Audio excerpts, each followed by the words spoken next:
জেলায় চলছে রাস্তার কাজ। দার্জিলিং, কোচবিহার এবং নদিয়ার একাধিক জায়গায়, বাঁকুড়া সিমলাপালে তৈরি হচ্ছে ব্রিজ। এটাই শিলাবতীর উপরে প্রথম সেতু।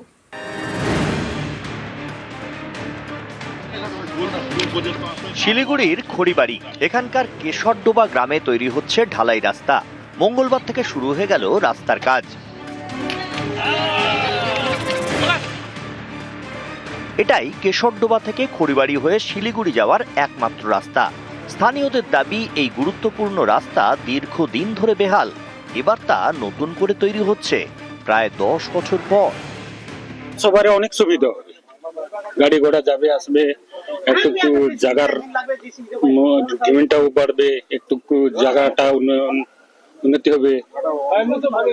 আর যেরকম একটা জায়গা আছে যে গাড়ি ঘোড়া যায় না, তো ওইদিকে জায়গারও একটু ডিমান্ডটা কম থাকে।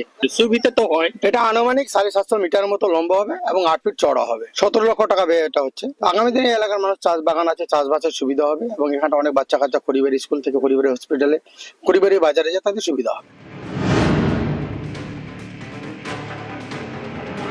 কোচবিহারের শীতলকুচি এখানকার পঞ্চানন হরিমন্দির থেকে টেকনি মোড় পর্যন্ত 4.5 কিলোমিটার কাঁচা রাস্তা। শীতলকুচি থেকে মাথাভাঙা যাওয়ার গুরুত্বপূর্ণ এই রাস্তা এবার পাকা করা হবে। মঙ্গলবার হয়ে গেল শিলান্যাস। স্থানীয় প্রশাসনের দাবি, এর জন্য পথশ্রীতে বরাদ্দ প্রায় 2,42,00,000 টাকা। দাবি আমরা আজকে উদ্বোধন হয়ে গেল রাস্তার, আমরা তাতে খুব খুশি। অনেকদিন থেকে এই রাস্তার জন্য আমরা অনেক জায়গায় গিয়েছিলাম। তো এই রাস্তা আমাদের মোটামুটি 2-3 হাজার লোক যাওয়া আসা করে, লোকগুলো খুব উপকৃত হবে। নদিয়ার কৃষ্ণনগর পুর এলাকায় তৈরি হবে 4টি নতুন রাস্তা, 24 নম্বর ওয়ার্ড এবং 25 নম্বর ওয়ার্ড এলাকায়। মঙ্গলবার বেভার ব্লকের এই 4টি রাস্তার কাজের শিলান্যাস করা হয়।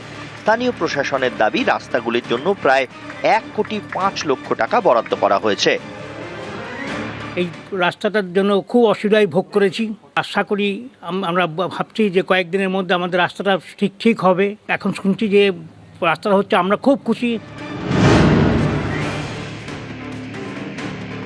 একদিকে বাঁকুড়ার সিমলাপাল ব্লকের দুবরাজপুর, আরেকদিকে লক্ষণপুর, মাঝখান দিয়ে বয়ে গিয়েছে শিলাবতী নদী।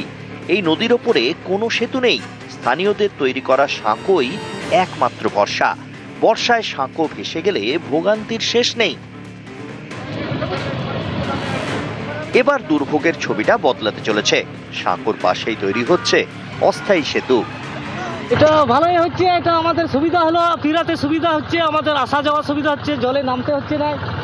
সাইকেল সব কাঁধে করে পের করাতে হতো। এবারে যে ব্রিজটা হলো, আর অসুবিধা কি করে হবে, এটা আমাদের ভালো হইলো। স্থায়ী সেতুর দাবি আছে, সেটা আমরা নির্দিষ্ট ডিপার্টমেন্টে পাঠিয়েছি।